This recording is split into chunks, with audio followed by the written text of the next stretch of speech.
After World War II, Germany was divided into 4 zones of occupation. Berlin, the capital, was also divided into 4. It happened to be that Germany was divided in half as well.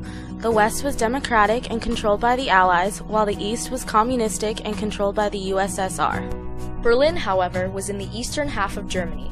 In June 1948, the Soviet Union attempted to control all of Berlin by blocking off the roads leading to West Berlin, cutting off access for the Allies. This was called the Berlin Blockade, during which the residents of the city were unable to get basic amenities. Because of this, the Allies reacted with aerial assistance, bringing food and other supplies to Berlin in what was called the Berlin Airlift.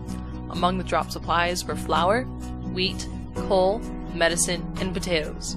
Because of limited supplies, the Allies were only able to give Berliners the basics, no luxuries.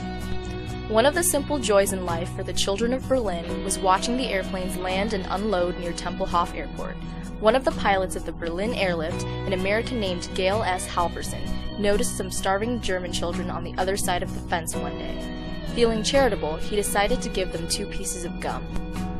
Halverson thought the children would fight over the gum, but they decided to divide it so that each kid could enjoy the experience. The kids who didn't get any gum got pieces of the wrapper instead, so that they could at least enjoy the smell.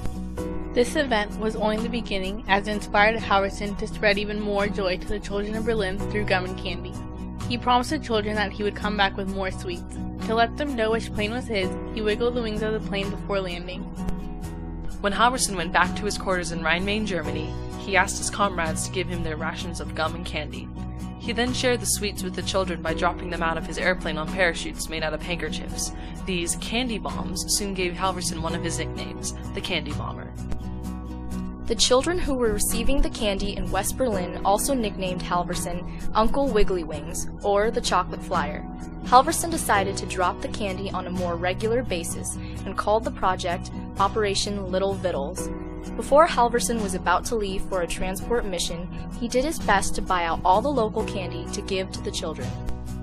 After hearing about his cause, support came from many people back home. For example, the American Confectioners Association asked how many sweets Halverson wanted, and they quickly donated the amount to Westover Air Force Base.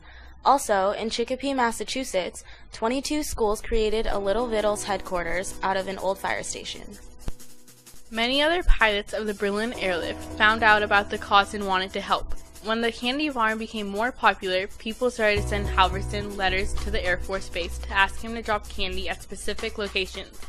Newspapers in the area started to cover the story of the candy bomber, and even more people wanted to help. Unfortunately, the publicity also brought Halverson's operation to his commander's attention. When confronted the first time, Halverson simply stated that he was flying, sir. However, he could no longer deny the accusations when his commander had a picture from the newspaper as evidence.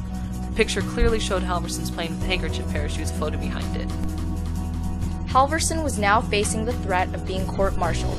His commander, General Tunner, then decided not to court-martial him because he thought what Halverson was doing was the perfect thing for the operation. Throughout the years after the Candy Bomber, many people still remember what Halverson did. In 1948, Halverson received the Cheney Award for his selfless humanitarian acts. This award is only given to airmen who perform an act of valor, extreme fortitude, or self-sacrifice in a humanitarian interest. Halverson told school children during an elementary school assembly that it's called service before self. Look at me, I've had a lot of great things happen and met a lot of people, but really, it's all about 2 sticks of gum.